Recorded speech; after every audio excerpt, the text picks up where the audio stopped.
আমাদের দেশের যে ঐতিহ্য, তা সাম্প্রদায়িক সম্প্রীতির ঐতিহ্য। ধর্মে ধর্মে কি বিভেদ হয়নি?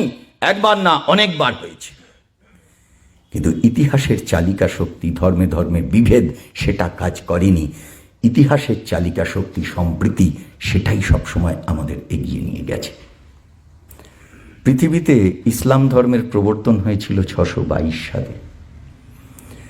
আর তার 10 বছরের মধ্যে পৃথিবীতে যে কয়েকটা হাতে গোনা মসজিদ তৈরি হয়েছিল, তার মধ্যে একটা হচ্ছে ভারতে 629 সালে ভারতে মসজিদ তৈরি হয়েছিল। আর সেই মসজিদটা তৈরি করেছিল একজন হিন্দু ব্রাহ্মণ রাজা।